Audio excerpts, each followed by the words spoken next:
So fellas, I was kind of feeling up in the air about a fun content idea to do for this week, and then I did think, why not mix the most popular division with the most popular aspect of MMA? The lightweight division has been home to some of the most popular MMA fighters in history and has given us some of the best fights across the time it has existed in the UFC, especially having a ridiculous amount of entertaining strikers through the years, starting with Jens Pulver to guys like Anthony Pettis, and of course, Conor McGregor, just to name a few of them. But in today's age, in terms of depth, the lightweight division's top 15 is arguably looking the best it's ever been when it comes to talent. But when it comes to striking specifically, yes, we've had a blow losing Dustin Poirier retiring and Islam Makhachev moving up to welterweight, who could arguably move back down to lightweight at some point. But we have also had Max Holloway and Ilia Topuria move up from featherweight, so those gaps are more than filled at this point. But when it comes to them in addition to the rest of the division, there are killers on the feet everywhere in the top 15. And so today we're going to be ranking the stacked lightweight top 15 that you can see in front of you in terms of their striking pedigree alone. Using this tier list that you can see on the screen, we have got number one, that is rank number one for the best striker in the top 15 of lightweight, then to the 2 to 5 ranked bracket, 6 to 10, and 11 to 15. Now, this is coming down to their overall MMA striking offensively and defensively and how they have gone throughout their careers and any highlights that we can really pinpoint there that are positives and negatives in their careers when it comes to being on the feet. Now, there's not going to be any wrestling implications here because if you have a guy like Islam Makhachev, who is in this list that I'm keeping in this list because there is a chance that he can come back down to lightweight, and it just makes it more interesting with him in the list anyway. But Islam Makhachev going against a guy like Mauricio Ruffy, who has no ground game. Obviously, Mauricio Ruffy is going to be very tentative if he's fighting Islam Makhachev and that striking's not really going to be flowing. But if Mauricio Ruffy is fighting a sole striker, his striking's really going to be flowing. So there's no wrestling threat implication here. It's simply if we're looking at them in an MMA style, stand and bang matchup. That's what we're looking at here. And we're starting off with Mauricio Ruffy, the 15th ranked fighter. Now, he has unorthodox striking, a very deep bag of tools. He offensively annihilated Bobby Green and Jamie Mullarkey. Granted, guys that aren't the overall best outside of the top 15, but he has some of the deepest tools in terms of just singular techniques in this whole entire division. But he is poor when he is pressed on the back foot. He does get tentative, and we saw that against Benoit St. Denis. Yes, he was landing some good shots on Benoit. Benoit ate them, but Benoit was still landing really good shots against Mauricio, pressing him against the cage. And that's where defensively, he isn't the greatest from what we've seen so far, but offensively, and when he's finding his flow, he can spinning wheel kick your fucking chin off. So he is very good. I'm going to be putting him in the 6th ranked position for this point. Now, rank number 14, Grant Dawson. He is improving when it comes to his striking overall. Like, he's predominantly a ground game artist, as we know. He often gets like 6 to 10 minutes of control time in his fights if it's going his way, and is not fighting guys like Bobby Green, who KO him in about 30 seconds. And he did show improvements against Rafa Garcia when he fought him. He looked very well improved. Just good timing on his striking, good jabs, good long strikes. He doesn't have a short reach either. If he can really get the flow going with his striking, he's going to be really dangerous as an up-and-comer going through these rankings. But striking alone, we just haven't seen enough. We really just haven't seen enough from him. I'm going to be putting him last, to be honest. He's in the 11-15, but I can tell you now, he's going to be last in comparison to everyone else we've got here. Now, Benoit St. Denis in the 13th ranked. He does have good head kicks. He's good at kickboxing range. We know he destroyed Matt Frivola trying to circle on the outside. He got annihilated there. Destroyed Thiago Moises as well. But even though his kickboxing is good, his boxing is quite poor. Even offensively, it's not great. He goes and swangs against Dustin Poirier, gets annihilated. Yes, Benoit had injuries against Dustin Poirier. He was suffering from staph infection and all that jazz. But just offensively on the front foot anyway, he's not that fantastic unless he's utilizing kicks, because he just leaves his chin wide open. I mean, Moicano was tagging him over and over and over, just really tagged him badly. I mean, Kyle Prepolek was even able to tag him in that first round. And yeah, Benoit, even against Mauricio Ruffy, of course, he's not as good a striker as Mauricio Ruffy.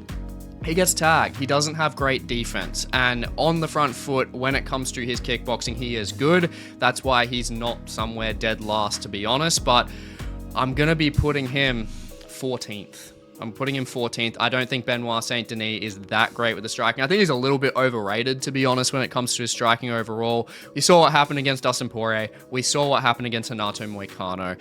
Yeah, I think he deserves that position. Now, Michael Chandler. Michael Chandler has got power in his hands, and he is honestly really, really good at close range. When he is in close range and he's against the cage, he is very, very dangerous. We've seen that against guys like Charles Oliveira. We've seen that against guys like Dan Hooker. Seen it against Tony Ferguson with his flying kicks as well. Like, Chandler is just, you know, kill or be killed. But, I mean, we can't also ignore the fact that his fight IQ is so piss poor. It is so piss poor. His strike defense is not great because he just gets into firefights all the damn time. But his power is there. He's had fantastic fights, and overall, like, he's better than these two. I'm going to be putting him in the 10th ranked position, but I mean, just in terms of technical striking, he just gets beaten by almost everyone else on this list, to be honest. Like, he's fun as hell, and he's got KO power, and he's got those head kicks, but aside from that, it's just the technical ability is really letting him down, and his strike defense is also quite poor. Now, Renato Moicano. Renato Moicano was definitely a tricky one to put in this list because he's got decent fundamentals, which we saw against Benoit Saint-Denis. He really just rinsed Benoit in that fight, but he doesn't have the KO power on his side, and he's got just very limited weapons in general. Not that fantastic with any form of kicks or just actual Muay Thai overall, but he does have like good long straight shots. He's got a decent reach on him, better hands than guy like Benoit Saint-Denis as well, especially when we saw him in his Rafael dos Anjos fight. He's gritty, he brings it. Like, he is a guy that is decent. I think is overall underrated, and that's where I'm going to put him just above Benoit Saint-Denis. I'm going to be putting him in the 13th ranked in this list. Now, moving on to Rafael Fiziev. He is definitely good for this list, especially like when it comes to just straight Muay Thai. Easily one of the best strict Muay Thai discipline fighters in the UFC, period. Just insane on the front foot. He's got Muay Thai skills absolutely everywhere. Elbows, knees. He has clean boxing, and his evasiveness defensively is cracked. Like, his ability to swing his upper body so far off the center line is insane. We've seen that against multiple fighters. I mean, especially against Ignacio Bahamondes recently, who he just beat, just put on a Muay Thai clinic. He is good at kicking at all ranges as well. He's just, honestly, there's not much flaws to him, to be honest. Like, unless you have someone that beats him with perfect timing, like Fiziev or Justin Gaethje have shown, it's just a real struggle to really outwork Fiziev in a stand and bang based fight, unless you're literally one of those guys that has the power or just has that pinpoint accuracy. And aside from that, yeah, it's very, very difficult. But there's one flaw I could potentially say for him is in the lightweight division, Fiziev is quite small. He's quite a small, he's stocky, but he's small. He has a shorter reach than a lot of the guys in the division, and that can be a little bit of a concern, especially for guys that are longer in striking at range. But aside from that, man, I honestly, I'm probably going to have to put him in rank number 3. He is really high up there and completely justifiable. Now, backing it up a bit, we got Beneil Dariush. Now, Dariush was definitely difficult along with Moicano and Benoit. These guys were probably the trickiest. Now, Moicano, when he fought Moicano, he beat him pretty clearly with the striking. Like, he's got decent boxing, awkward movement, and most importantly, Beneil has really underrated power in his hands. We saw him KO Drakkar Klose. We saw him hurt Mateusz Gamrot. But he is very, very stiff. Like, he doesn't have great movement. He's quite chinny against quicker fighters, which we've seen against Charles Oliveira. We've seen against Arman Tsarukyan as well. And that's where it leaves him in a bit of a hole. I mean, he's just going against faster strikers. It's just going to be a bit of a nightmare for him. And that's where I'm going to put him in the 11th ranked there. So he's at the top of that rung, but it's just realistically anyone faster than him, he's going to be getting chinned, especially without that grappling and just scrambling capability that he has. Now, the guy that he overhanded almost to hell, Mateusz Gamrot. Mateusz Gamrot, fast striker, nice boxing on the front foot. He took out Diego Ferreira, but he gets pressured heavily, and when he does against a good striker, then that's where he crumbles. We've seen that against Charles Oliveira most recently, and he got hurt by Dan Hooker. He got hurt by Rafael dos Anjos. You know, he's more fluid on the front foot, and he's got that strike speed there. But when he gets pressured backwards, he just doesn't have answers. He really just doesn't. He has to circle along the outside and borderline run away from the opposition. And that's where, honestly, fighting any guy that's technical and that has power, it's a real concern for Gamrot. And that's where, honestly, I can't put him above the guy that almost overhanded him to hell. Like, it's close, very, very close. All these guys are borderline interchangeable here across these four. Sorry, Grant Dawson, but across those four, it's very, very close. Now, moving on and getting a bit more juicy, we have Dan Hooker, who we know the guy's experienced, kickboxer, out-of-city kickboxing, really nice distance management as well, super long for the division. He's got like a 75-inch reach. He's better on the front foot than he is on the back foot, though. Like, when he's on the front foot, got really nice combinations. I mean, he showed that against Gilbert Burns. He showed it against Dustin Poirier in their fight. He beat Claudio Puelles. He's just good at using all tools. Like, he's a natural kickboxer, but he uses Muay Thai-based tools as well here. Mateusz Gamrot very well. And yeah, he on the front foot, very, very good, but he doesn't have like this one-hit KO power, and when he's overwhelmed and pressed on the back foot by guys like Arnold Allen or guys like Michael Chandler, and even being hurt by Mateusz Gamrot in the first round, that's where he does lack, but he does have those overall tools as an experienced kickboxer to really, really do some damage, which we have seen throughout his career, but he doesn't get a lot of strict finishes, to be honest. He doesn't have that one-hit KO power. And that's where I'm going to put him below Mauricio Ruffy in 7th place. I just don't think he has the tools to overlap someone like Mauricio Ruffy in this list. Now, moving on to Paddy Pimblett. Paddy Pimblett's very interesting because he's obviously known as more of a grappler. We haven't seen him against like the toughest of opposition. He does have good pressure though, and decent power in his hands, and he is improving. When we saw what he did against Michael Chandler, and he used predominantly a standing base game, really nice body kicks, good teeps. He's got good hooks. I mean, Chandler and Ferguson, beating them just looked really, really comfortable on the feet, to be honest. But as everyone knows, he keeps his chin high, and we saw that strike defense exploited against a guy like Jared Gordon. If you have a guy like Ilia Topuria in that position, Paddy Pimblett is getting knocked out. And that's where defensively, there are still a lot of questions that need to be answered, and he does absorb a lot of strikes, and that's where he's entertaining, but in terms of a striking-based fight, that's where it is definitely a concern, and that's where I'm going to be putting him at 9. Like, he's got to be above Chandler, you know, he's more clinical, he's just more technical with his striking, but if you're putting him in a stand and bang against a guy like Dan Hooker or Mauricio Ruffy, he's just not going to have the advantage there overall. Now, getting pretty juicy, Justin Gaethje. Insane power, great boxing. Leg kicks are disgusting. We've seen him go up high, head kicks against Dustin Poirier for the BMF belt, and he has just had war after war after war and has come out of a lot of them alive. Like, he's fought Dustin Poirier, he's fought Rafael Fiziev twice, Michael Chandler, Tony Ferguson, Donald Cerrone, bloody Edson Barboza. Like, he's honestly either finishing them brutally or having a fantastic war with them, or he's barely losing in those kind of wars, to be honest. Like, Gaethje is a beast, and that really comes down to he is technical. I think a lot of people just sleep on the fact that, yes, Gaethje can be a bit too over-aggressive and wing his shots, but a lot of the time, I mean, when he's winging, it really just doesn't mean that he's getting taken out or anything. Like, he can be over-aggressive, and yes, he got dropped by Charles Oliveira and he got chinned by Max Holloway, but the guy offensively overall is just so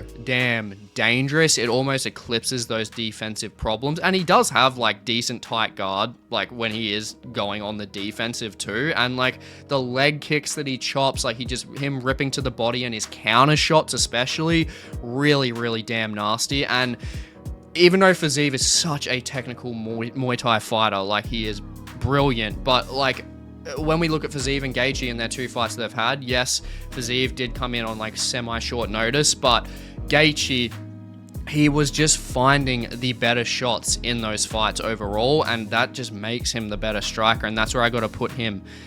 I got to put Gaethje at number 2. I got to put him at number 2 now, especially with Dustin Poirier out of this list as well. He's up there, seriously. Now, Max Holloway, great power in his hands, and it's translating into lightweight now. Like, very, very clean boxer, great long boxing combinations, great movement, and has recently in the last couple of fights been mixing his game up a lot with his kicks. You know, he has good leg kicks, good spinning back kicks, you know, broke Gaethje's nose, destroyed Justin Gaethje in their fight, destroyed Korean Zombie. He's bloody outworked buddy Arnold Allen, Yair Rodriguez, Calvin Kattar. I mean, it takes Ilia's power, obviously, or Volk's bloody footwork to beat this guy. Like, he's just good both offensively and more so defensively in terms of his movement. Like, he's got a good L shift. He circles away from the power side very well, actually, aside from Ilia Topuria. But aside from that, like, dude, the guy, I mean, you can agree with me, the guy's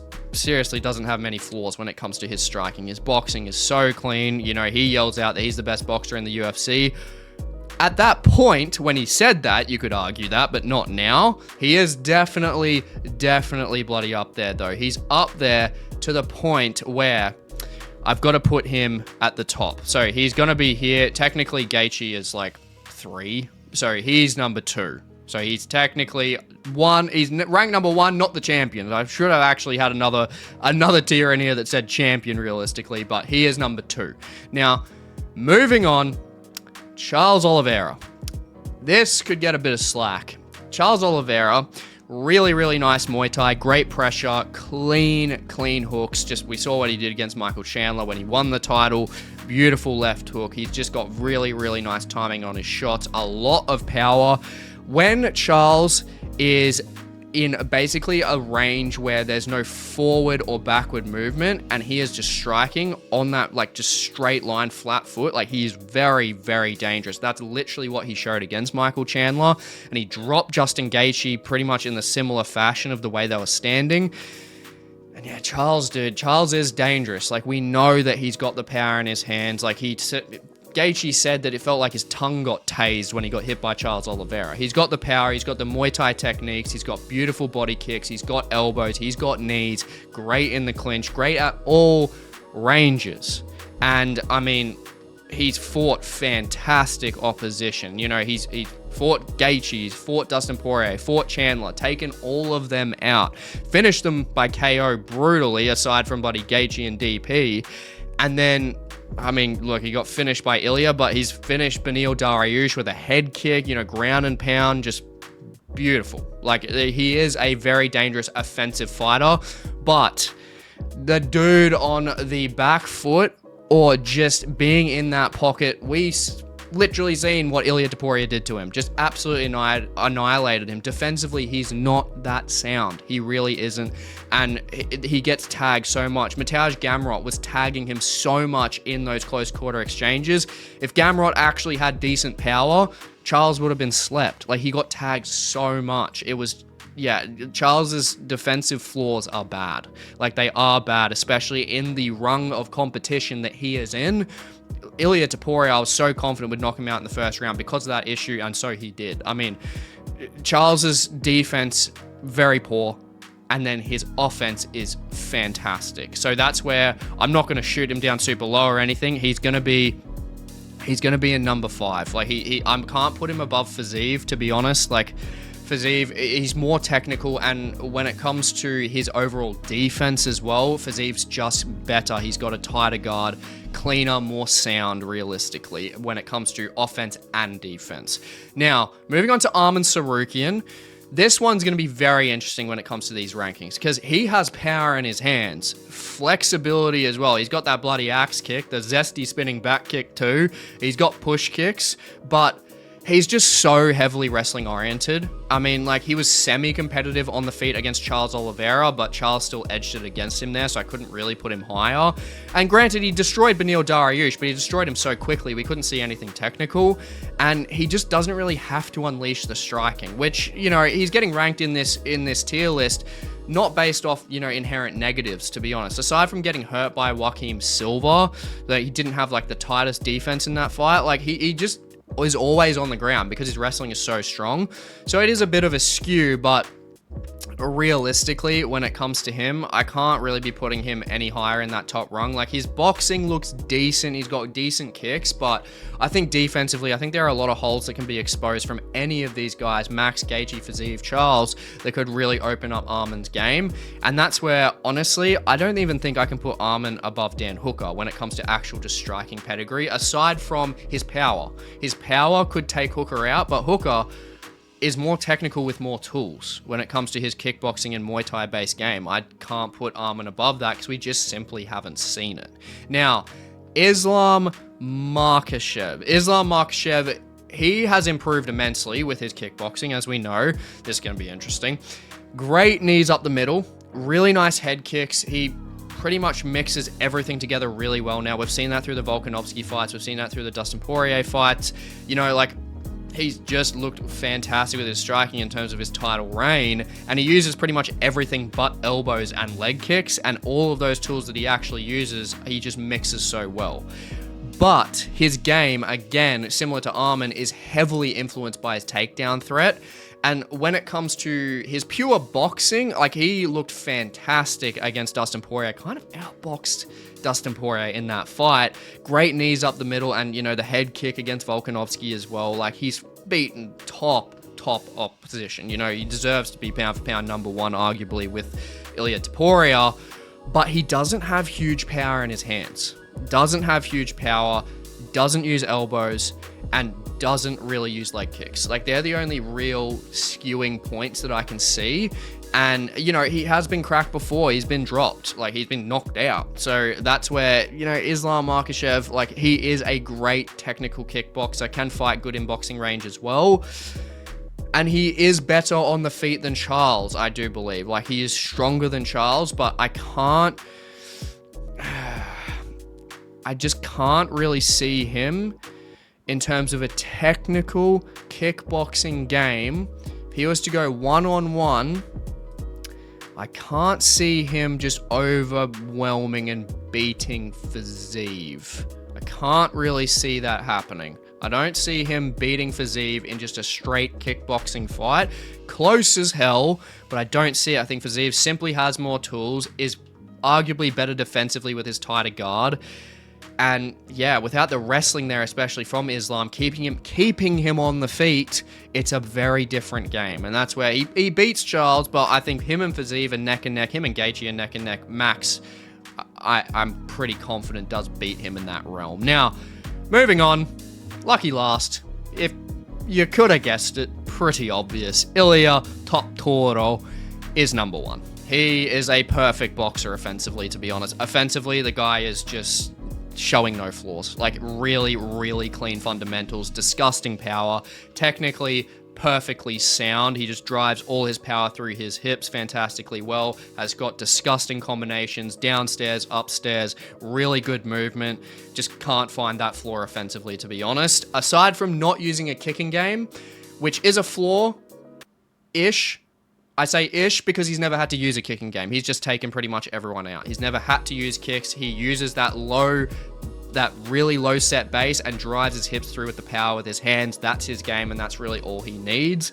Unless he's fighting a guy that's a lot taller, can utilize knees up the middle, and can really just chop at his body using kicks at range. You need a really good kicker to beat Ilia Topuria, and Islam is a good kicker. If we get that fight, there's definitely a chance. But yeah, realistically on the front foot, he's pretty much flawless. Now, when it comes to Ilia on the back foot, the only kind of flaws that I've seen from him are when a fighter has really good footwork and they can utilize a very quick, snappy jab. That's where if he is pressed backwards, Ilia doesn't look the most confident. And that's what we've seen against Max Holloway in the early round and against Volkanovski in that first round. Both Max and Volk won their first rounds against Ilia Topuria, and that's because defensively, Ilia just isn't the greatest in terms of just, blocking all these shots. And, he does have good head movement defensively, but, not, weaving a bloody jab of Volkanovski. It's just really not happening because his footwork's so good and his timing. And that's where Ilia, ultimately, against the best of the best, there might be some little defensive flaws there, but aside from that, he completely outmatches anyone in the division in pure striking at this point in time. So Ilia, fairly clear number one, especially after beating Max Holloway. Max, we've obviously got the long combinations, that beautiful striking on his side. Gaethje with the power, the leg kicks. Fiziev, just very offensively, defensively sound. Islam, fantastic kickboxer, but wrestling implications. Charles, fantastic offensively. Defensively, not very sound. Hoofy, got a dynamic range of tools, but when he's pressed backwards, not fantastic. Dan Hooker, great kickboxing on the front foot, but when pushed backwards, not great, doesn't have a lot of power. Arman Tsarukyan, we haven't seen a lot of him when it comes to the feet because it's basically never there. Paddy Pimblett, he's got good technical abilities, but it's early doors for him. Realistically, I can't see him beating any of these guys soundly when it comes to just striking alone. Michael Chandler, not the greatest fight IQ, but has power and is definitely dangerous up against the cage. Then these guys, compared to these ones, these guys are all kind of in the mix together. And yeah, they're really just in a bottom league of their own in comparison to any of these guys here. But ultimately, that is my striking tier list for the lightweight division. I'd really be interested to hear what you guys have to say about this tier list in the comments below. Let me know what you would change. It's definitely an up and down tier list, especially when you got guys like Arman Tsarukyan that doesn't have, a clear set boxing pedigree that we've seen consistently. And, guys like Islam Makhachev that have those implications as well. So I'm really interested to hear what you guys have to say in the comments below about who could possibly beat who. Let me know. Please like, comment, subscribe, and check out the video just here on the screen if you haven't already. And I will catch you in the next one.